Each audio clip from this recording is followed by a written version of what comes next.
Rachael Roberts. Welcome to OTJtv number 52. Oh, thank you very much for inviting me. It's lovely to be here. And hi, everyone, whether you're here in the Zoom room or watching on Facebook, or indeed watching later. I met you through Dorothy, and I think before I go on too much with the main conversation, I think because not everyone OTJ might be familiar with you, I just wanted to give everyone a really quick synopsis of why I invited Rachael onto the show. I met Rachael Roberts through Dorothy Zemak. And I guess you and Dorothy might have had a discussion about maybe what I might be able to offer your group at some point in terms of a speaking engagement. And yes, you were recommended. Oh, there you go. And I talked to your group a little bit about Zoom. And as part of getting to know you, I joined your Facebook group, and I found it a really, really interesting forum for people doing what it is that I thought I wanted to do. And I looked you up and I thought, wow, that's really interesting stuff. And then you wrote your own introduction, which I will now try to bring into a synopsis. So Rachael's been working in ELT for over 30 years, doing all kinds of roles like being a teacher trainer, a writer herself. And now she's doing work as an ELT professional, helping other ELT professionals become freelancers on their own. As part of this, she runs a membership called the Confident ELT Freelancers Collective. And as part of that, she runs a 2-week program called the Flourishing or 12-week Foundations. Slight difference, but yeah, go. Oh, no. Was it, it's not 2 weeks? No, it's 12 weeks. 12 weeks? Oh, I don't know if that's my typo. It says 2 weeks, but might be mine. We'll fix that. I want to hear all about that stuff. I want to hear about what brought you through your process of extension through things. What did you do in an earlier life? Were your first sort of work in ELT? Were you working as a university teacher or? No, I have worked at university. I've kind of done most things really because I've been in it such a long time. But I started off working in a very small school in Portugal with 3 teachers, all of whom were straight off the CELTA. Not that it was called that then, because I'm too old. And none of us really having a clue what to do. And the only piece of sort of input or advice I had from my boss was the evening she took me to one side and said, Rachael, the adult students are very tired when they come in the evening. They don't want to speak English. That tells you how good the training was. Yeah. How long did that go for? So I was there for like an academic year. Then I went to Lisbon for a year, taught business English in company. Then went to Brazil for a couple of years, worked at the Cultura Inglesa, which is kind of like the British Council. And then I came back to the UK, I did my diploma, my Delta, in Brazil, came back, did a master's degree in ELT. And then I went to Poland for 4 years and worked for International House. I was a DOS and I got trained up as a CELTA tutor and a Delta tutor. And then I was completely exhausted because they were working me into the ground, and I'm not kidding. So I came back to the UK and I started working at a further education college, which is like a kind of state college, sort of an alternative to university, I suppose. And then I was there for about 10 years, and then I went freelance. And I'd started writing and I decided to make that my whole kind of focus. So I have been writing materials ever since then, which was about 2008. I've done some work at universities along the way and prior to that, but mostly I've been freelance. And then, this is getting very long, but then I have been in it. About 5 years ago, I realized that although I really, I enjoyed the materials writing, but I was on my own all the time. And I didn't really see the impact of what I was doing.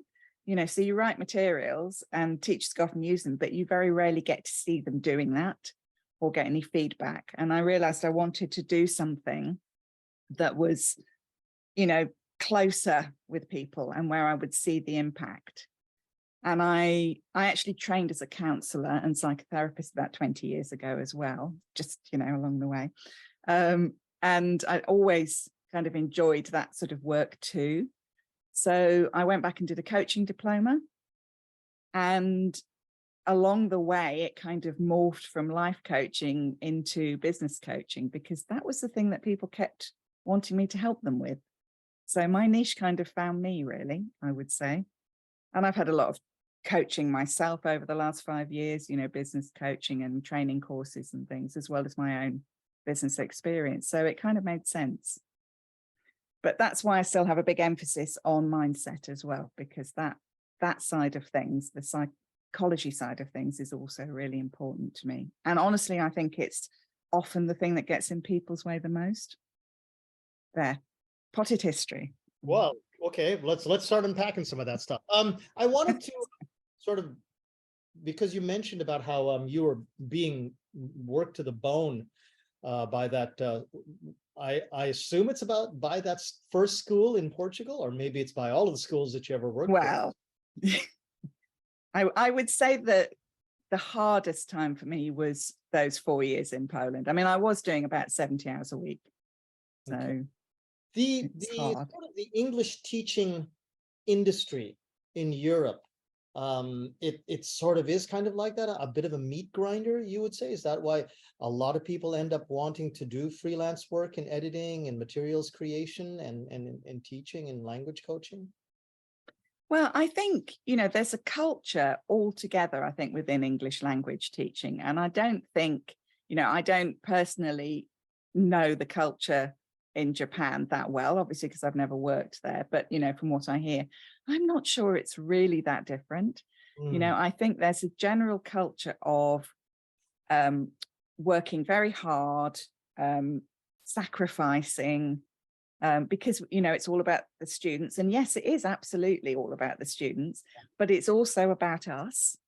And I think sometimes that balance goes out the window, and people do things, work hours and go not just the extra mile, but the extra, 50,000 miles. And that's kind of seen as, well, that's just how it is. Yeah. I was reading an article just before we started the show tonight, and how it is that I think the discussion wasn't about Japan, but just about teachers in general, that we generally have or university teachers, that we have a culture of overwork. It was about university academics, and about the idea of, oh, I'm so busy, I've got so many papers to mark, and oh, I'm doing this and that for my students, that sometimes it gets to the point where we're exploited for our zealousness to want to make things so much better for our students, that even the teachers who end up taking advantage of us sincerely believe that we should be doing this for our students. And we all end up going into a positive feedback cycle of like working to the bone. So I'm surprised that it is the same in Europe, but maybe I shouldn't be. That's kind of the way it is in Japan. It is that very similar way in Japan.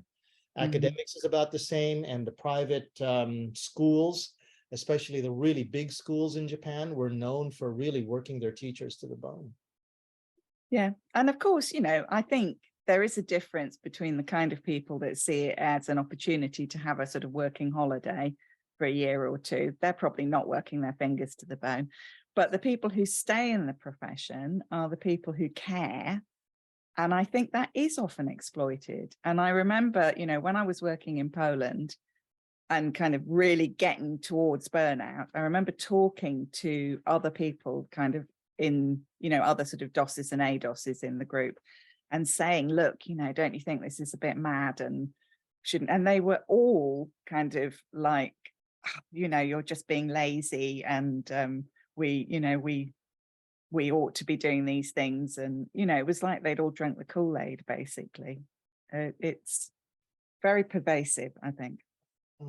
Was there some sort of writing on the wall that you saw that told you this is not sustainable? I'm going to have to go freelance. I'm going to have to do the things that I'm good at. I'm going to get my coaching license. I'm going to learn about counseling. Was there something that kind of triggered the process that brought you to where you are right now? Well, it wasn't a particularly quick process for me. I'm obviously a bit of a slow learner, because I was in this job, and that reached a point. I mean, there were quite a few things along the way. I mean, there was the time when they suggested that I move into basically this kind of hut at the bottom of the garden at the school, so I could be available 24 hours a day. That was a little bit of a warning one. I didn't do that, actually. But I left that job, but I didn't learn my lesson, because the next job I went to, it started off absolutely fine. Then I got my arm twisted to become head of department. And before we knew it, we were back in the same kind of scenario again. And it was at that point, I think, that I realized, and this is actually why I started doing the counseling training, because I realized that actually it was as much about me as it was about them.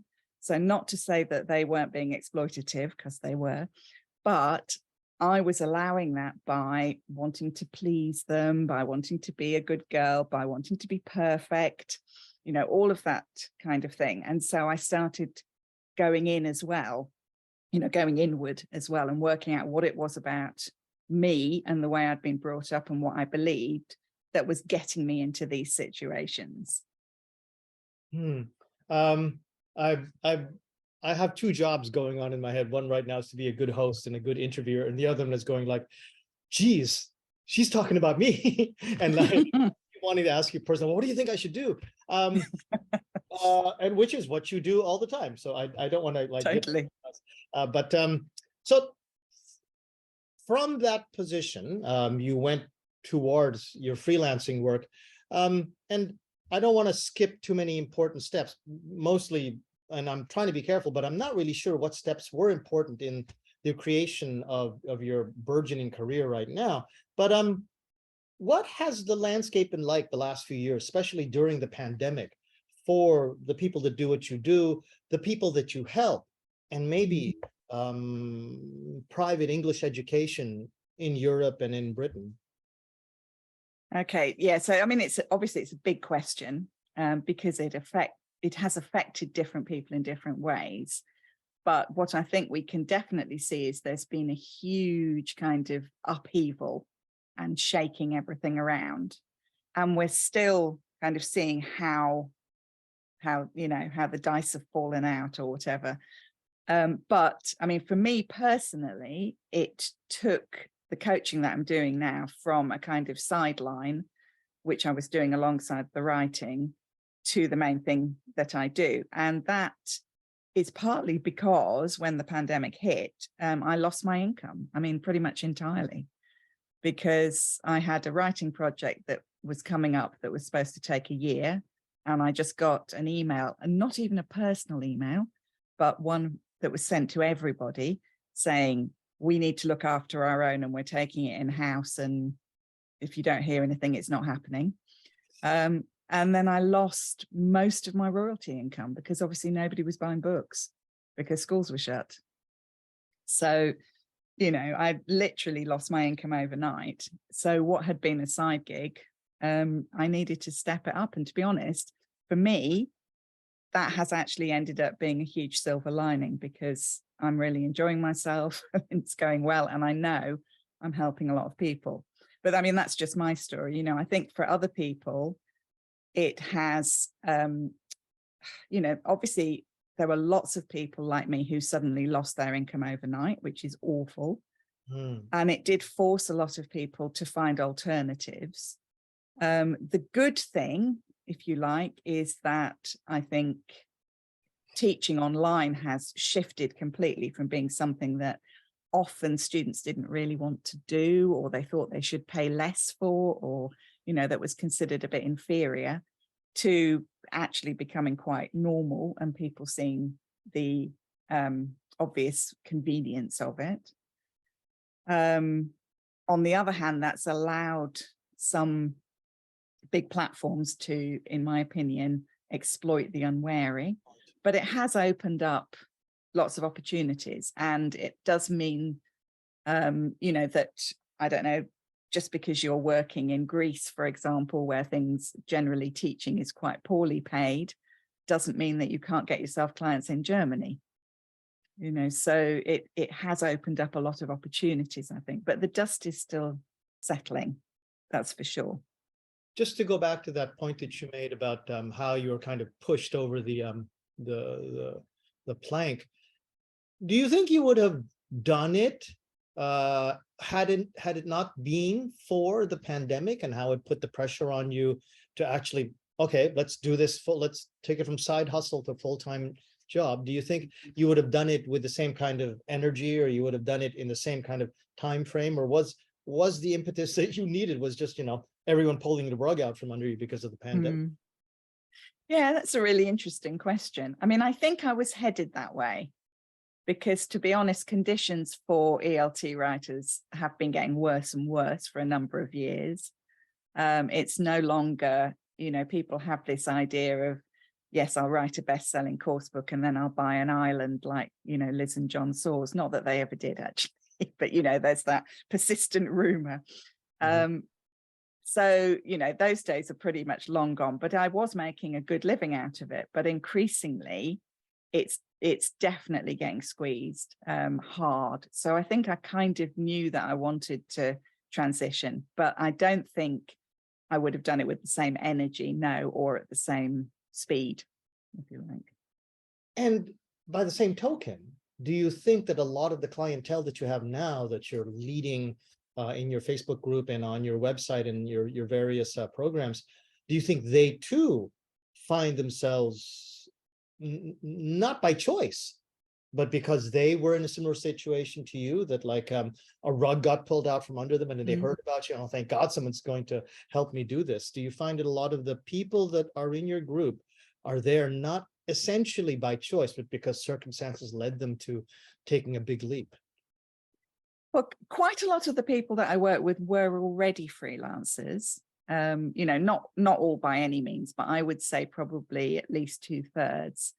But they were perhaps not particularly successful, and it was more of a sort of second income, or you know, something that they didn't perhaps take quite that seriously.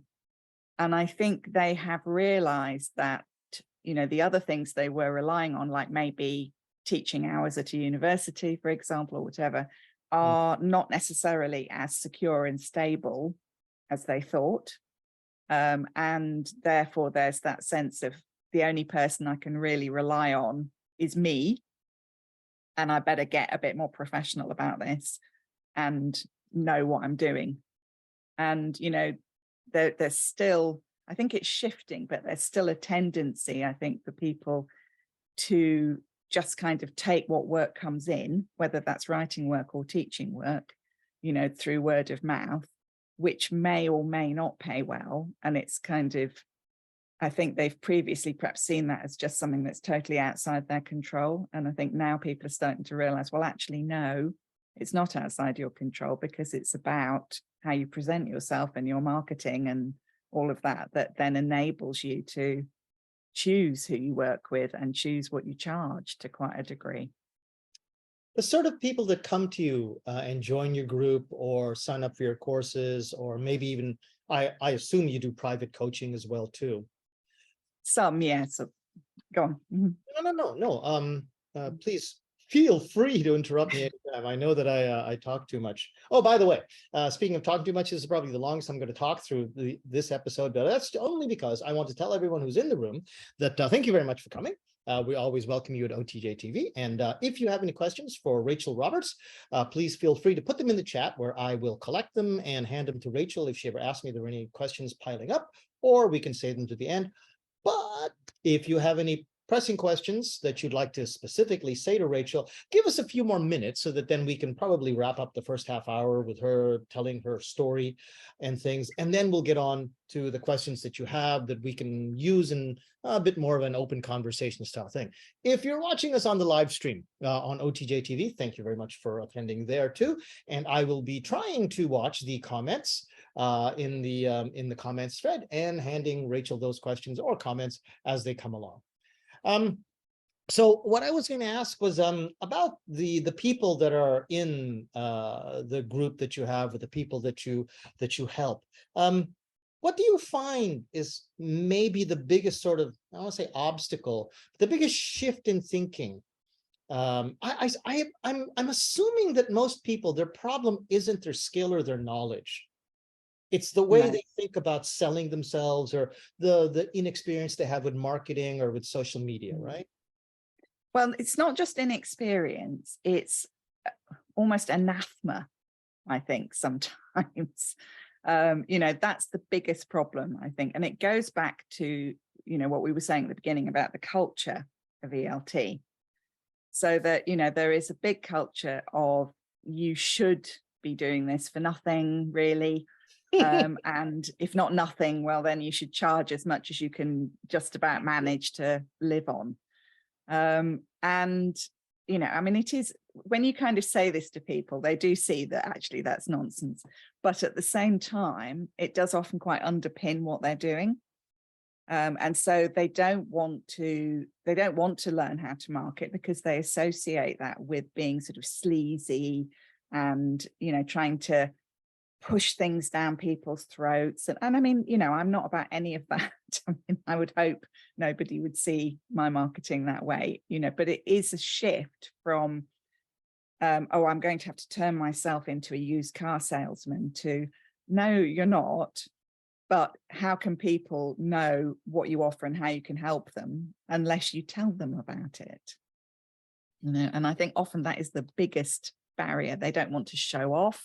They don't want to be pushy. They don't want to be sales. All of these words come up all the time. The people that you do help, what are their backgrounds? They're mostly already freelancers, but before they freelance, were they uni teachers or what? They were, some of them, were uni teachers, or they were working in private language schools, very often, I would say, or sometimes state schools. It varies quite a lot, actually, I think, what people's teaching background was. But they definitely all have in common, I mean, teaching is a caring profession. And I think it does attract people whose primary interest is, it's that thing about teachers teach for the outcome, not the income. And that absolutely infuriates me, because, yes, you can absolutely care about the outcome, but that doesn't mean that you have to not care about your income. The two things aren't opposites. They can go together. But I think there is that big culture within ELT of, yes, that somehow it's kind of wrong or bad or greedy, to be earning any more than just about enough to survive, and that there's something intrinsically good about being poor.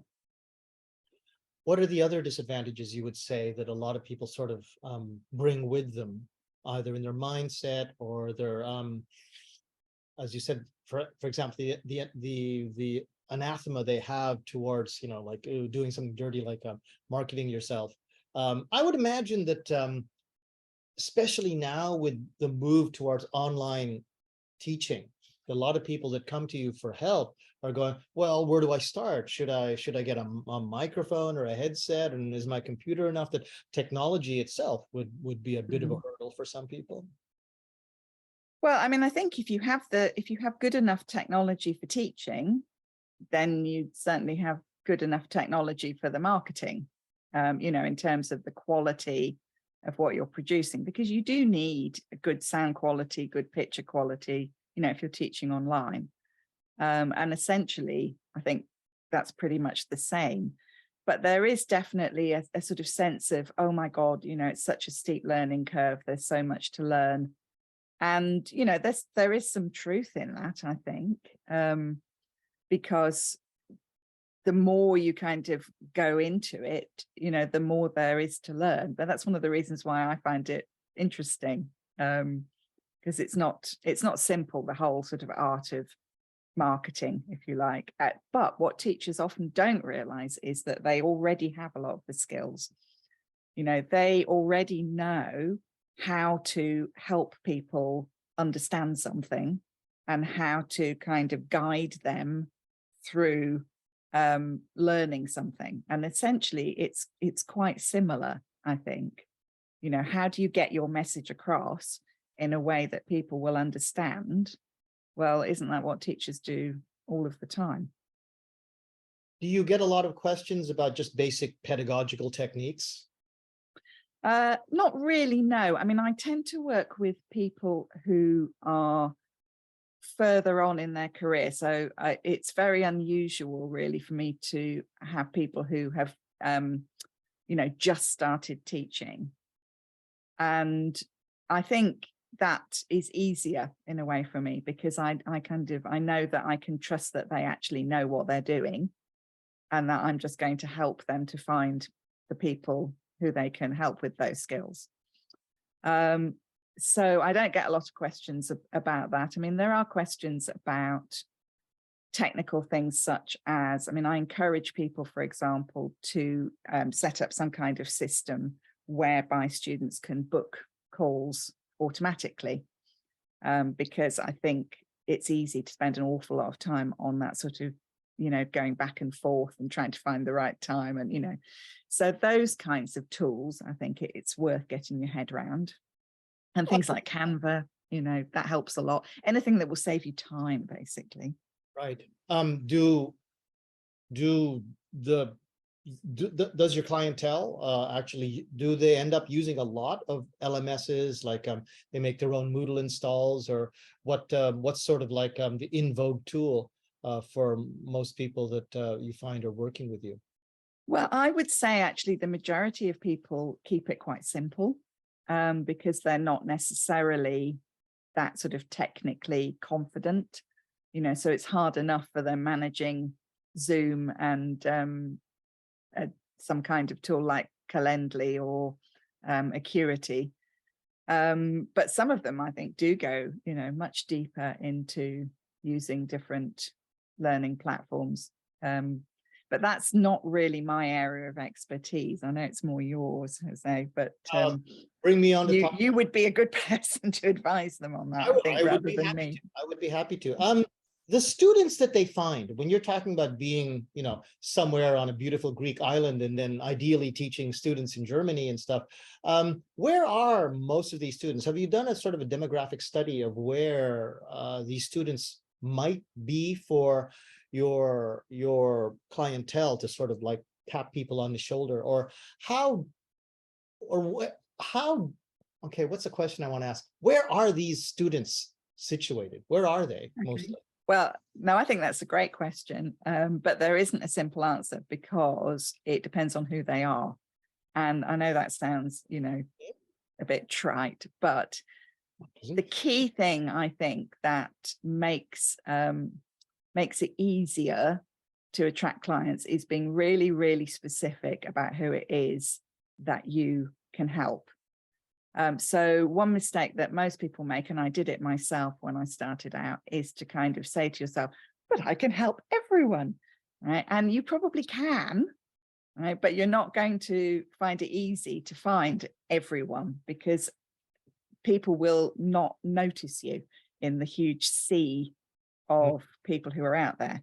So the more kind of specific you can get, within limits, but, you know, the easier it is to stand out. So, for example, I have a client at the moment who specializes in teaching English to landscape architects and garden designers. Right now, that's quite niche, but she's doing really well, because if you are one of those two things and you spot her on LinkedIn, you're immediately drawn into that. Like, that's for me.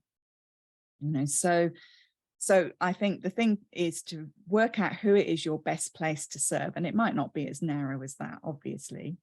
And then make sure that you are connected with those kinds of people. So you do have to kind of try and work out where they are, as you say, you know, where they are physically, perhaps, but also where are they online? You know, so if you're aiming at university age students, for example, you're probably not going to find them on Facebook. You're going to find them on TikTok, Instagram. you know, so So thinking that through really is key. And is there generally sort of advice that you give for, like, if you're, like, say I'm in Japan, and if I'm going to be teaching, if I find a whole gaggle of people that want to study English, maybe Ukrainian refugees, I don't know if they have that much money, but Not a lot of money in that. You could do that as your side gig on your pro bono. non-side gig. But let's say I find clientele or students in London. I mean, it was hard enough for you and me just to find the time slot for us, but to find a range of time in there so that I could teach a group or 3 individual students, the physical location across time zones. What is the general advice that you give to freelancers trying to hurdle that? Well, I guess it depends how you feel about sleep. I mean, personally, I tend to work with people in Europe because it's a lot easier, but not exclusively. I mean, I'm working with a client one-to-one at the moment who's in Australia. And that works fine because we meet first thing in the morning, and that's early evening for him. And, that's not a problem. And I have had people in groups, on my group program on the other side of the world. And that has worked okay as well in a similar kind of way. We've done it sort of at 9 o'clock in the morning UK time, and that is evening for them, and that works fine. But you absolutely do have to take that into account, I think. And if you are the kind of person, as I am, who does not want to work unsociable hours, then that is going to limit where you can find those clients. So that would be part of the process, I think, of working out what your niche is working out, what are you happy to do? And some people, are night owls. I think you are yourself, probably, because you've been along to some of my things when you definitely, in my opinion, should have been asleep. I might have been when I was younger. I don't know about anymore. But, some people are absolutely fine working in the evening and like it, and would rather have the day free and work in the evening. And if that suits you, then, then you could look for clients in that time zone. But I think personally, I think it's important to take into account what will work for you right from the off, rather than thinking, well, what will, make me the most money? I mean, I had somebody come to me not long ago who'd spoken to another business coach who will remain nameless. And this person had tried to persuade them that they should be in business English because that's where the money is. Now, that's true, but this was a person who was quite early in their career. They'd never taught business English. They'd never worked in business. They were, 23. They were not going to find it, I think, very easy to get that kind of work because they hadn't got the gravitas, but also they had no interest in it. And they're like, oh God, do I really have to? And I was like, no, you don't have to. Yeah, you shouldn't. I think you just answered your own question. Yeah. Yes. It's not just about where's the money. I think you have to have a passion for it yourself. Otherwise, you're just not going to do all the things that you need to do to run a business, because you're just not going to be interested or engaged enough to make it work. I asked a lot of these questions because I'm in a position now where I'm going to have to do what a lot of your clients are doing. And one of my first instinctual thoughts was to set up a MOOC, either by myself or on a platform like Udemy, or one of my friends recommended Thinkify because they said that Udemy is like, it's almost robber baronish in terms of how much of a cut they take off the top. But yeah, they do all the marketing and all that. But what do you feel about sort of MOOC platforms or teaching platforms? And Udemy is a MOOC platform, but a teaching platform. We have a few of them here that some university teachers are using. They were more popular before, when China allowed its mainland population to actually take advantage of online teachers, but that got abruptly cut off.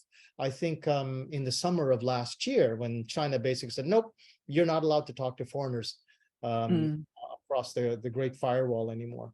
But what do you think about sort of hiring yourself out to large platforms like that?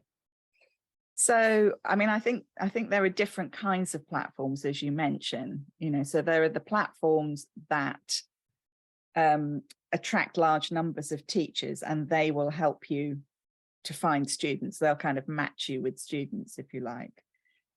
So, platforms like Preply, for example. And then there are the ones where you create a course and people buy that course, and usually it's asynchronous, though sometimes people match it with like a Facebook group so that there is some live help as well. So Udemy is probably, as you say, like the best known of that. But there are also things like Thinkific, Teachable, Podia, there are lots of them, and they take a cut. So they're sort of slightly different things, I think. I mean, in terms of those sort of latter platforms, I think it just depends partly on your technical skills. Because I run my group program, it's as kind of flipped classroom approach. So we have videos, but we also have group coaching after they've watched the videos. And I use a plugin on my site, which MemberPress I use, which is the cheapest way basically of doing it, because you just pay for that service and you're not giving a cut, like depending on the number of students. Just want to clarify, that's a plugin for a WordPress installation. Yes, for WordPress website. Because I've heard of it. Yeah. Mm-hmm. Yeah. But the platforms can be very good. You can start off on the platforms and then you could always move it over. They're very good because they do all of that for you. It's just kind of, they have all the templates and you just kind of put your stuff in. Mm-hmm. But then they will take a percentage for every student that you have, as well as you paying every year, so it ends up being quite an expensive proposition. So you have a membership fee to pay, basically. Yes. So, and it's not that cheap. They're usually about £1,000 a year. Some of them are, Kajabi is £2,000 a year. Whoa. So whoa. Yeah, so you better be sure your business idea is good if you're going to go for that. But sometimes people prefer to start with that. Sorry, go on.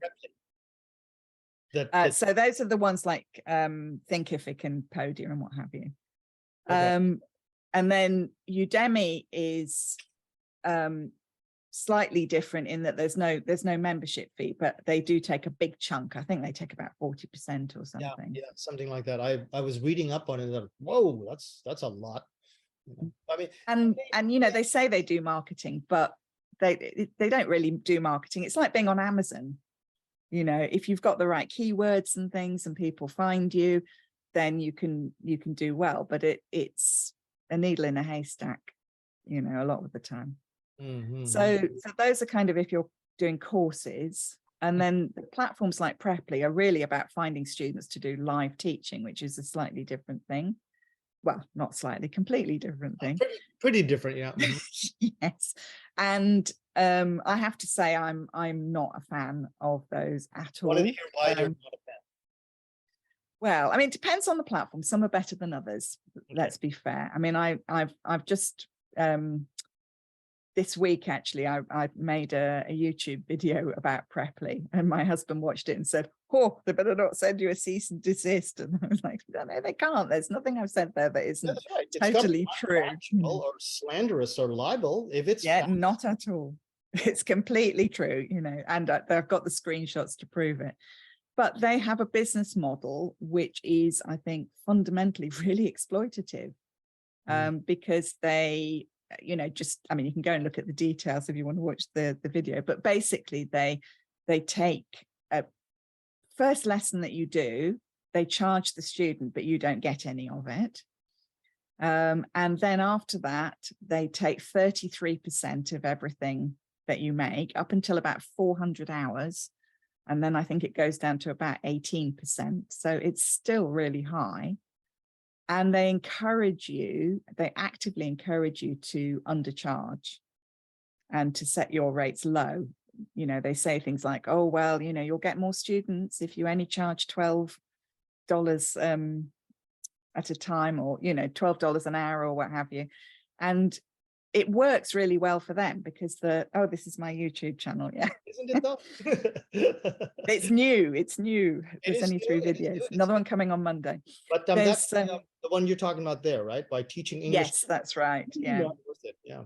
You know, so it really infuriates me because I understand that they need to make some money. Obviously, that's fair enough that they take a cut. I don't have an issue with that, but it's the size of the cut and the fact that they are encouraging people to in a race to the bottom that really, you know, upsets me, basically. That $12 per hour, how is that? I mean, of course, it's going to be different all across Europe, but how is that in comparison to sort of what you would call going rates for someone who has the experience, but is brand new at Preply and is now being encouraged to race to the bottom, as you say? What can that person normally get? 20 pounds an hour? Oh, I mean, it depends on what you're teaching, obviously, and you know who your market is, and where you are. But I would say more than that, really. I mean, there are plenty of people, certainly, you know, people who are teaching business English who are charging €70 an hour. Whoa, really? Yes. You know, and I would say absolutely, you know, bottom line, really. I mean, I've got my daughter's got a tutor at the moment. I mean, this is for A-level philosophy and ethics, but we're paying her £55 an hour, and she was the cheapest one on the site. There were lots at 100 or more. Okay, you know, so English teachers making £70 an hour in Europe? Yes, absolutely. Yes. And what and kind more. of hours or more? That's lovely. Or and what kind of teaching hours, billable hours, would somebody who charges like that can expect through the week? You know, can you expect? Well, that depends how good their marketing is, because obviously nobody's finding it for them. You know? So I think it varies, you know, a lot, like how many hours people do.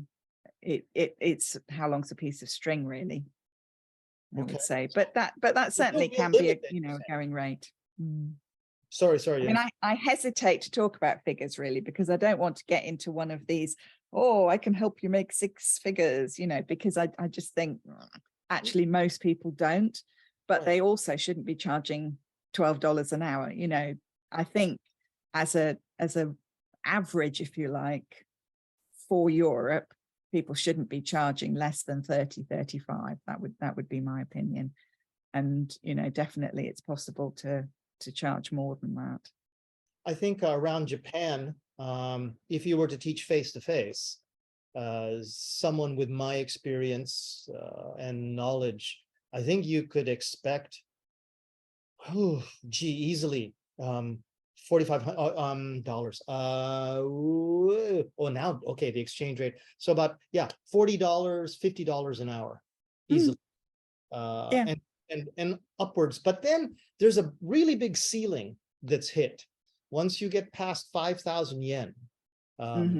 Hard to get past, because it's a round psychological number for people. Well, the answer, and this is what I would always actually recommend, I mean, I've been talking about an hourly rate, but in fact I would never recommend charging an hourly rate. Really? No, precisely because of that, because people look at it and they go, but that's an hour. How can it possibly be that much for an hour? And it's not about the hour, you know, it's about the result that you get. And I think the more you can kind of take people away from that thinking and create a package that is not, you know, you can add extra things in that are actually going to help them. And often teachers are doing that already for free. You know, so on top of the hour that you spend with them, what else would help them? You know, maybe you can prepare some videos, maybe you can prepare some, you know, extra work, maybe you can be available on Voxer if they have a quick question. You know, there are ways of, you need to work out what your client needs, basically. But if you can create a package that says this package is going to help you to achieve this particular goal, then I think that's much easier to sell than saying this is how much I charge an hour. And that package does not, in your opinion, necessarily need Udemy or any other sort of packager to get it? Well, I would say no, not. I mean, again, it depends how much effort you're prepared to put into the marketing. Although I don't think that Udemy is great for marketing either, to be honest. But people do often underestimate, I think, how much effort and time marketing takes. And they see it as a kind of, well, I'll fit that in at the end of the week if I've got a bit of time. Whereas it actually does need to be, you know, I would say you probably need, if you're an online teacher, you probably need to be setting aside half to a day a week to be doing your marketing. I don't necessarily mean doing it all in one chunk, but like that kind of proportion of time, which again impacts on the price that you're charging, because that's part of what you're charging. You know, you're not just charging for that hour, you're charging for your, like any business, you know, the price of a can of Coke includes the marketing and advertising costs. Of course, yeah. Those Super Bowl commercial minutes are expensive. Yes, exactly. And I wanted to tell everyone we're now at that point in the game where you know, we're welcoming everyone's questions.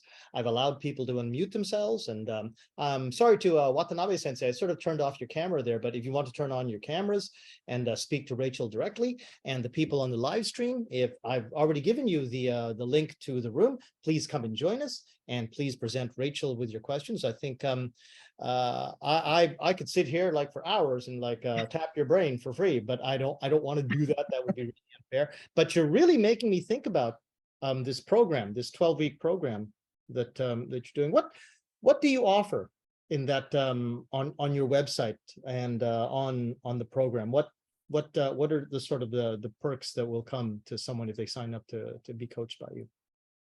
So basically, I mean, I call it Flourishing Foundations, because, you know, it's all about the thriving, etc. So it is a foundation course, but it essentially takes you through the whole process of getting really clear about, you know, what your niche is, because I am a big believer in niche, as I previously explained. And, you know, what offer will go well with that. So thinking about, you know, as I mentioned, like creating some kind of offer or package that isn't just, I can teach you for an hour, but what is it that will really work for those people? And it does depend on who you're going for, because in some cases, it might be better to aim for some kind of really high-end one-to-one. In other cases, you might be better aiming for small groups, you know, so it depends on who the client is and what they want to achieve. So we work through all of that. We work through the sort of the practical side of things. So where are you going to find these clients? Often that will be online, but not necessarily exclusively. You know, I do have clients who have more local businesses, and then we look at strategies that they can use in order to get clients locally.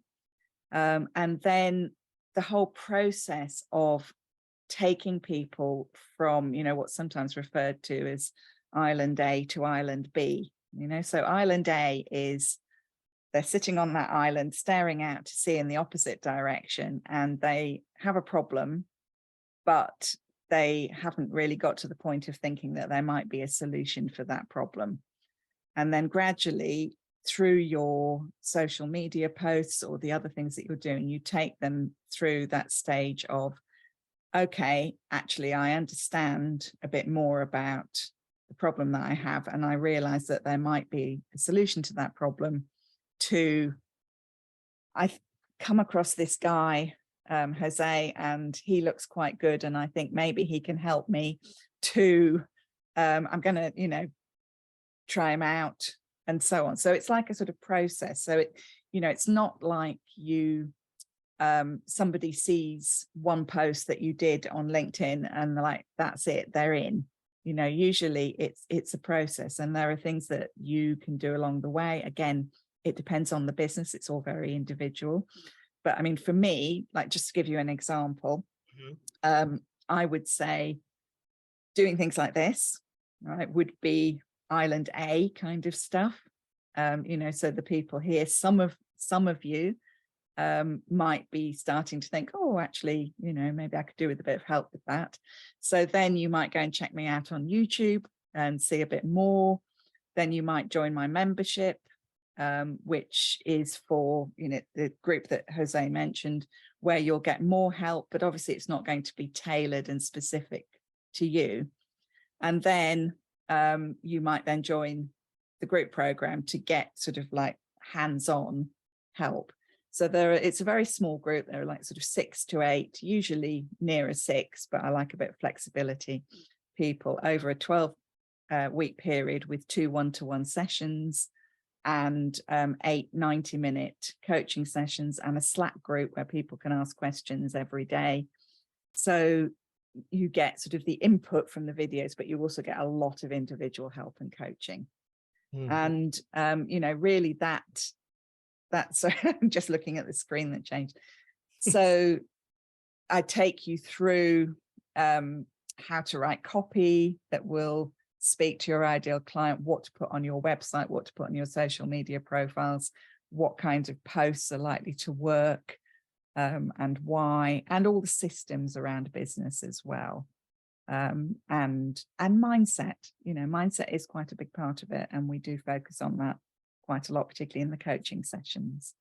We haven't gotten any questions to anyone, so I'm just going to indulge myself by continuing questions I want to ask. They're still here, presumably. They've gone up to make a cup of tea. They can't even move their fingers to actually to hit the raise hand button.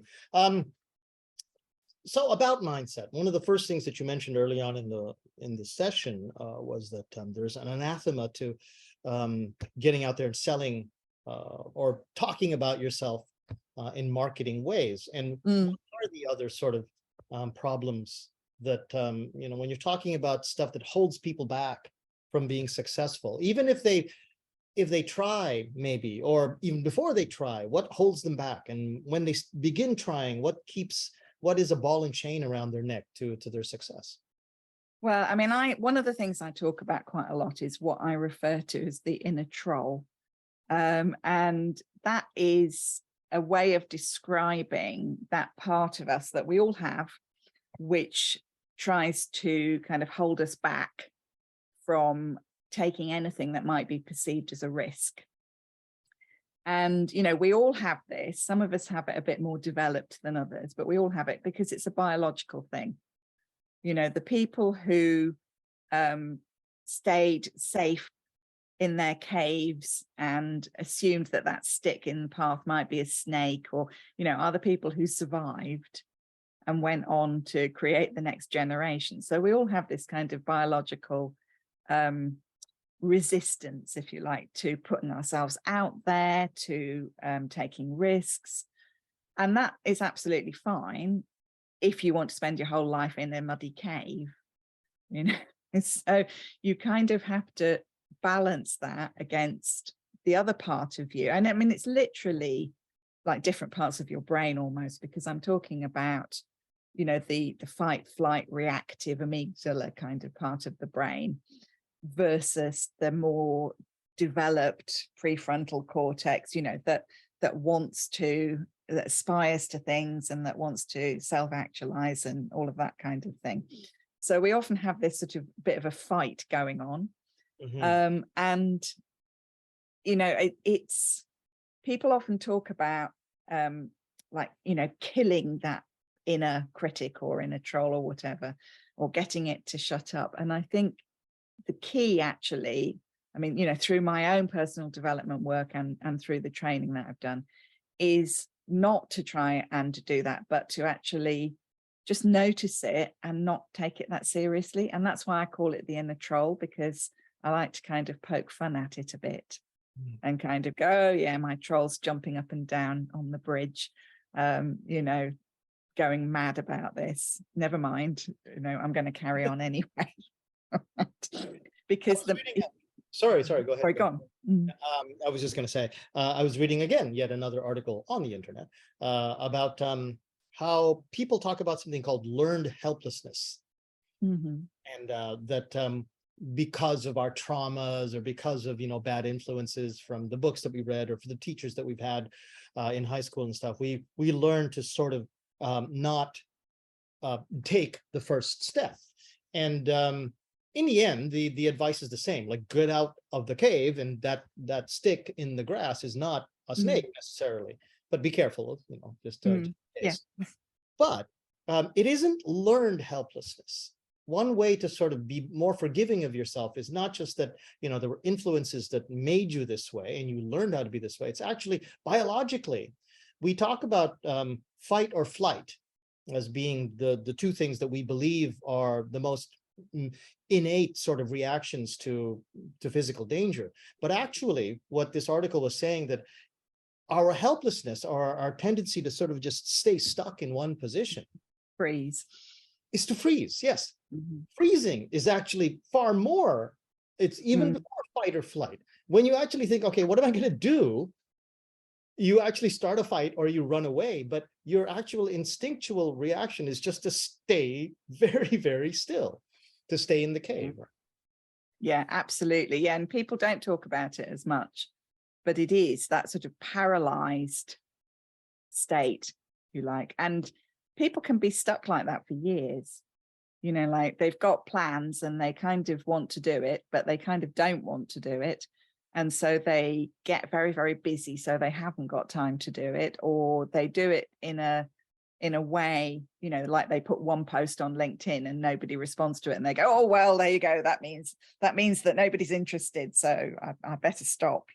They kind of set themselves up with these this proof, that they were right all along.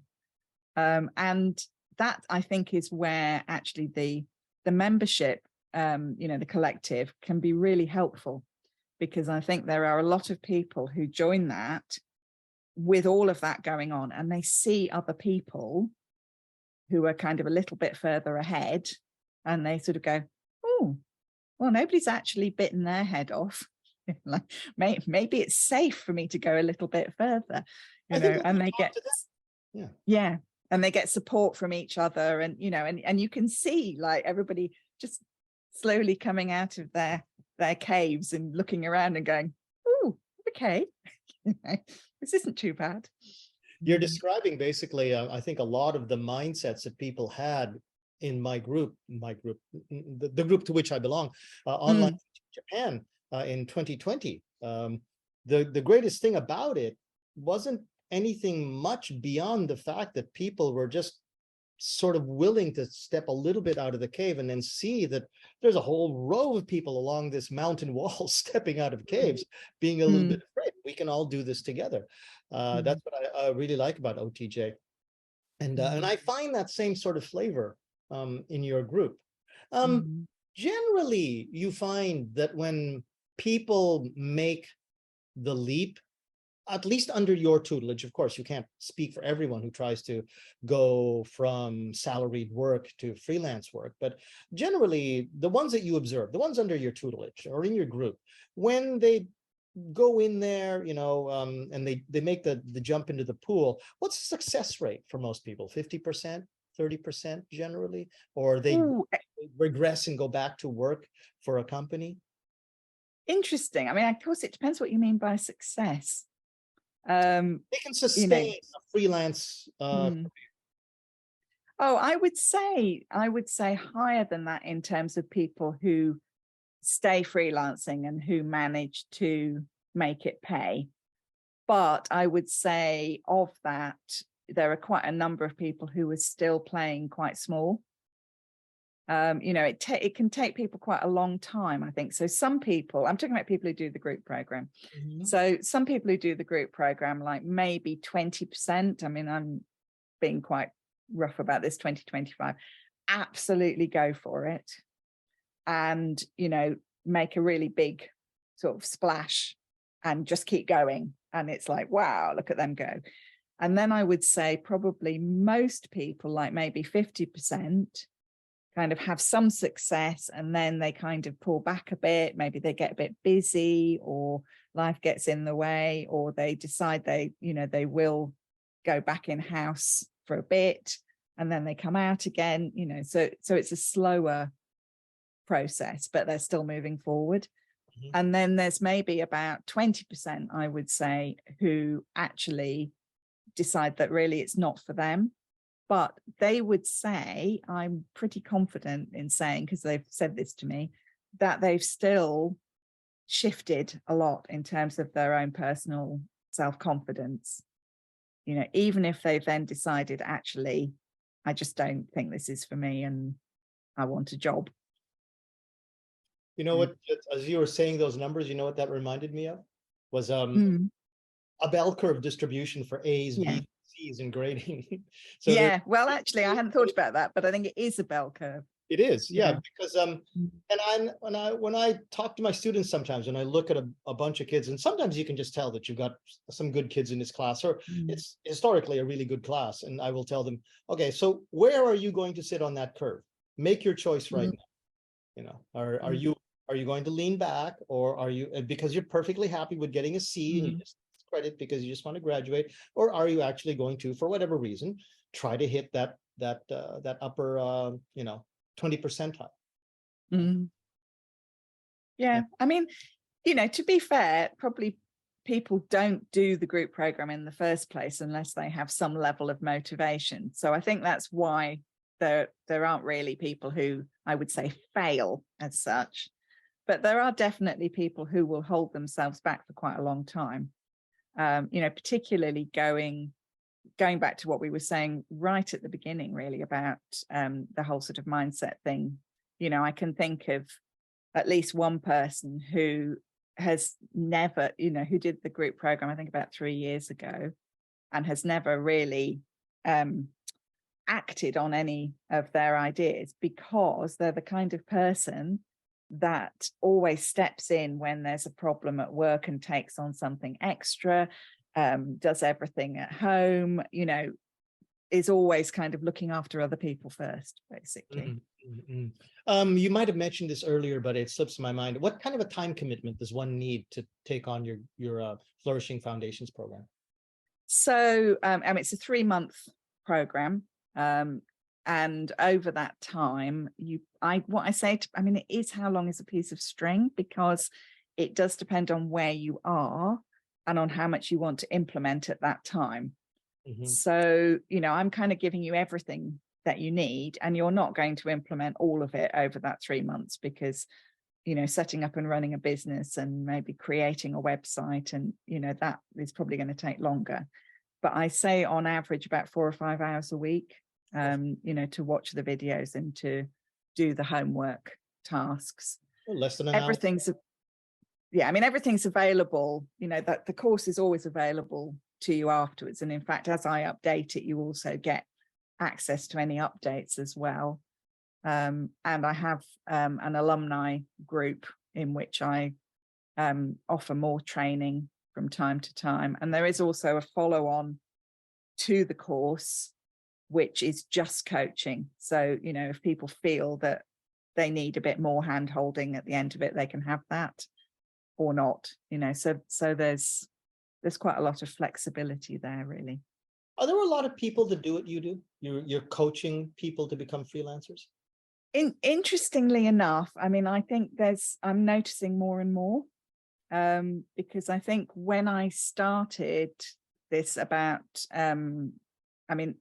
as I said to you, it was a kind of bit of a gradual thing, but about 3.5 years ago, I would say it kind of became what it is today. And I would say at that point that I only knew about one other person who was doing anything similar. And now I would say I know about, well, at least half a dozen, maybe more, so I think the market is maturing, which is a good thing, actually, because I think it shows that people within ELT are starting to recognize that this is not actually just a vocation, that it can also be, a bit more professional than that, if you like, and something that they can actually make some money from. Again, I'm not talking about the come to me and I'll teach you how to make 6 figures in 2 weeks kind of thing, but What the heck? I am very surprised that no one has any questions for you. Let me just check to see if Hopefully Facebook. they're not all falling asleep. Oh no, they did not. They're all going, let's see. Oh, let's see. Brett has a question. I don't know, Brett. Would you like to open up your microphone or ask the question, or should I just send this straight to her? Okay, I'll read it off to her. Okay. So, Rachel, what would be recommended for freelancers offering their freelance business in their own name or in a business name, addressing the safety troll? So in terms of your private information, would you want to put this under your name? You do, you know, but in terms of, you know, Well, flourishing foundations and stuff, you don't. okay, so I think there's a couple of different aspects to this. So in terms of, I'll get to the safety troll in a minute, right? But in terms of marketing, I think it could go either way. Do you know what I mean? You can have a business name, or you can have your own name. I think if you're going to use your own name, say as your website domain or what have you, then it probably needs to be a more unusual name. Otherwise, you're not going to A, find a domain, or B, find, anybody find you. But equally, business names are extremely hard to come up with because they've all been taken many years ago. So it's a bit of a 6 of one, half a dozen of the other. But what I would say, and I think this relates to the safety troll, is that if you are teaching people or coaching or any of those things, it's about the personal relationships. And so if nobody really knows who you are, I think it's much, much harder to get clients, because there's no sense of, oh yes, I like that person, I'd like to work with that person. If you're hiding behind a company name. If you go to a website and you don't immediately see a picture of who it is you're going to be working with, I think that is problematic. I think it puts unnecessary barriers there. In terms of safety, I think that's more about how you set things up. So I mean, I never have a call with anyone without them going. I use a platform called Dubsado, like client management platform. And sorry, sir. Dubsado, it's called. And D-U-B-S-A-D-O. Right? And apart from all the other lovely things it does for me, like sending out invoices and reminders and appointments and all that kind of thing. Learn something new. You have to kind of fill in a form, which I have to approve before you get access to my calendar. So it isn't a question of like just anybody can book in a call with me. So, I think you can kind of set things up like that. I mean, if you in the UK, if you have a limited business, which I do, then you do have to have your addresses in the public domain, unless you have a business address. So, that is a kind of a risk I think some people wouldn't want to take. It doesn't hugely bother me because shouldn't speak too soon, but I don't think there are too many mad stalkers within ELT. But you do have the option of paying for fingers crossed. You do have the option of paying for a business address, so you can decide from that point of view what you feel comfortable with, basically. I never even considered the idea of, well, thank you to Brett for pointing out the whole idea of protecting yourself physically. You don't want people to come up to your house and ring the doorbell or anything, and protecting yourself online, as you said, using software as a filter. That's really interesting. But when you said that, if you make a website and you're trying to get attention, plastering your face on as a splash was a bit of advice given to me by someone who was mentoring me a little bit in YouTube. And he was telling me to do exactly what you're doing, which is to make really big title headlines. Don't put a lot of detail or a lot of detailed text into the thumbnail. Make the thumbnail basically your image, so that then, for example, my TV has YouTube on it. And I mean, if you throw that up there, there's a great big picture of Rachael Roberts up there immediately, or on the website, if you know how to play the cards right. So Yeah, interesting. which I have to say I've got quite immune to it now, but it's not something I felt particularly comfortable with. But you do get more used to it, same as you get more used to hearing your voice. The first time you hear your voice recorded, most people are like, oh God, no, but you do get more accustomed to it, I think. But it is about building that relationship and about letting people see a bit about who you are, because that tells them what it would be like to work with you. They need that information, I think. I mean, if you're selling something that doesn't have that personal, if you're selling cans of Coke or what have you, you don't need it. But yeah, I've seen the Coke delivery guys. They're I don't know if you've ever been to Japan, but there are vending machines everywhere. And you often see these guys driving Coke machines, picking up, the cans that have been disposed of and such, and reloading the machines. And some of them look like, yeah, they've had a bad day. You don't necessarily want to look like that. You sort of want to look appealing and somebody that you actually want to talk to. Anything else that you think that you like us to hear about at OTJ? What would I say? I think we covered all the questions that we were planning. Yeah, I was just looking actually, because I've got them up on my screen. Oh yeah, I completely forgot this because it was at the top. How do you find good students? Like, let's say you're already set up, you've got your website, you've got your course, and maybe there's a bit of a lull in your student population. Where should you be looking? Like, how do you find these people? Is it LinkedIn, or, as you said, if it's a particular kind of student, then maybe TikTok?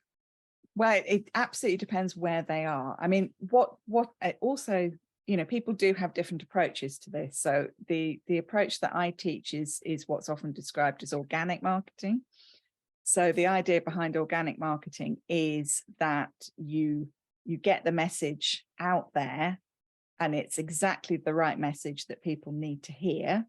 And you say these things a lot, and you encourage people to connect with you and to come to you. So you have things set up so that they will join your mailing list, or so that they will DM you or whatever. That's not the only approach. So some people will teach more of a cold messaging approach, which is not something that I personally feel that comfortable with, but I think it works. And if you're the kind of person that has quite a thick skin, so that would be more, I mean, particularly on LinkedIn, it's quite easy, which is why my inbox is always full of people trying to do it to me. Particularly since I started the YouTube channel, the number of people I've had who are YouTube specialists who are going to help me grow this channel. But anyway, no, I'm right there with you. Yeah. So I mean, personally, I find it really annoying. So I don't teach it and I wouldn't do it. But it is an option that you just totally spray everybody who looks like they might be a suitable student. And some of them may, turn into students if you're persistent enough.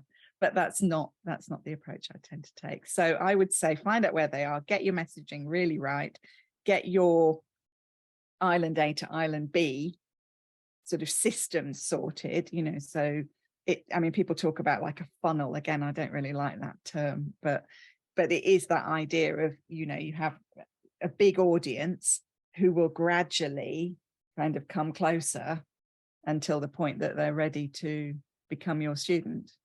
And when you need students, you amp that up and do more. We have another question from Brett. I just wanted to follow up on that, though, before we get to Brett's second question. You put out a bit of interesting advice on the Facebook group recently about don't waste your time trying to boost your Facebook posts.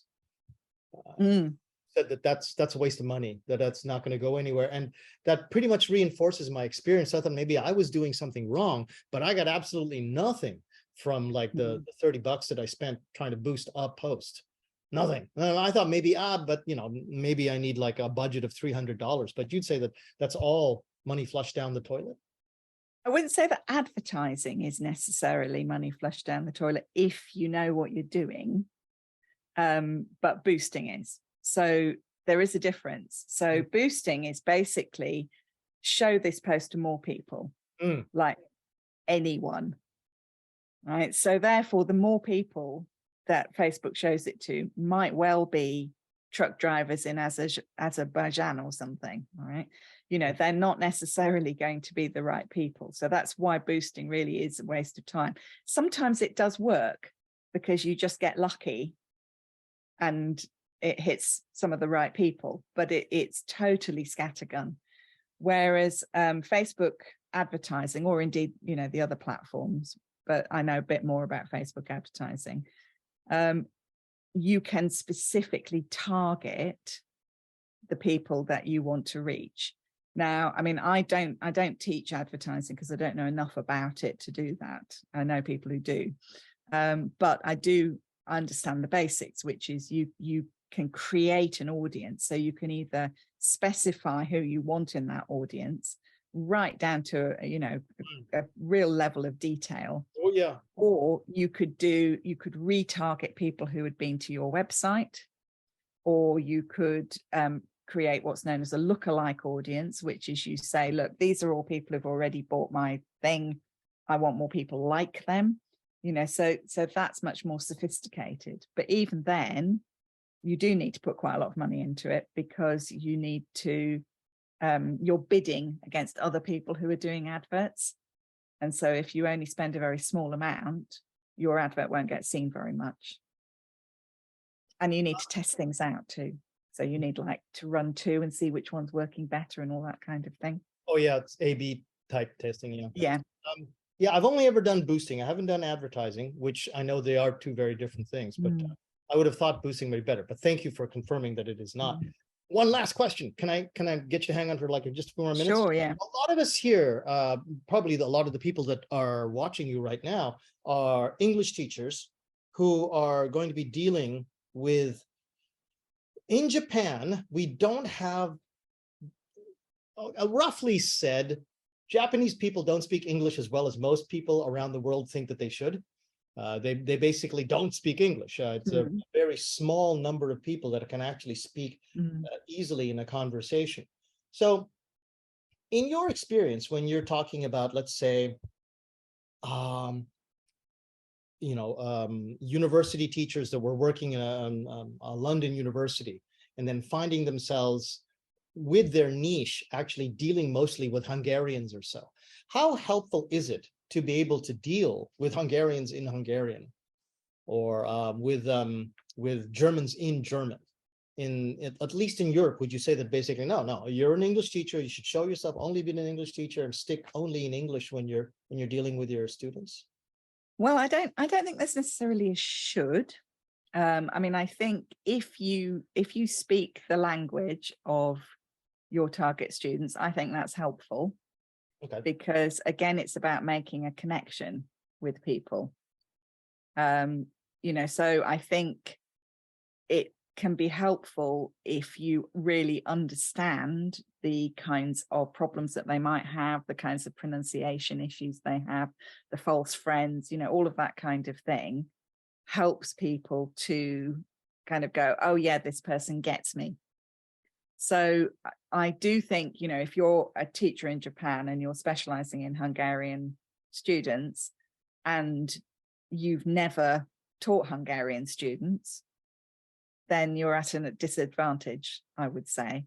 But that doesn't mean that I think that you can't. I think you would need to find out, quite why you would pick Hungarian students if you were in Japan, I don't know, but anyway. I wanted to make it tough for you, so I went with Hungarian. Yeah. But I think, I think ideally you go for something where you already really understand the target market.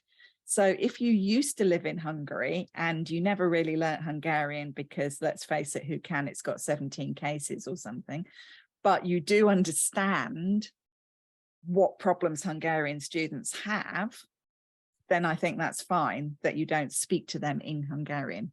See what I mean? But it's about knowing your client as well as you possibly can, I would say. Listen, thank you very much for coming around. I don't mean to take up much more of your time. You've been very generous with it already. One thing, though, I would like you to bear with me as we start to wrap up, is I want to show everyone that the next episode, which will be on March 1st, that is a Wednesday evening. It will be John Gorham. Some of you might know him on OTJ as John G, and he's one of the coordinators at Chuo University. I believe he's in the Chuo University Law program. Not absolutely sure, but I think it's Chuo Law. And he's one of the coordinators, and he's in charge of hiring part-time university teachers. And he's going to be coming on the show to talk about a few things. One of the things he's going to be talking about is actually his success, or what he knows about MOOC platforms like Udemy and Thinkify. And but mostly he's going to be talking about what goes through the mind of someone hiring part-time university instructors. So I hope you can join us for that. And if you are ever wanting me to come back to talk to the Freelancer Collective, the Confident ELT Freelancer Collective. Confident ELT. Yeah, it doesn't really trip off the tongue, does it? We usually call it the Collective. Does it work as an acronym? Confident CEFC. CEFC. CEFC. No, maybe most people just say the Collective. The Collective. But I wanted to get confident in there because I honestly think that that's a really big part of what it offers. Is that kind of, we're in this together, we're supporting each other. There's this place where I can go and ask questions that might seem stupid. That is a big part of it, I think. So everyone, whether you want to or not, it's entirely up to you, but I would like it very much if a few of us turned on our cameras and joined me in a round of applause for Rachael Roberts. Oh, Mary, hi, how are you? And a few others. Oh, there's Bob Gettings. Okay, everyone, thank you, Rachael. That was really informative little while there. And thank you very much. I hope maybe sometime you can come back and grace us again on OTJtv. Well, thank you very much for inviting me. And yeah, absolutely. I'd love you to come back and talk in my group sometime too. Very nice to meet you all, and enjoy the rest of your evening. I already am. Okay, thanks a lot, everyone. Bye-bye. Bye.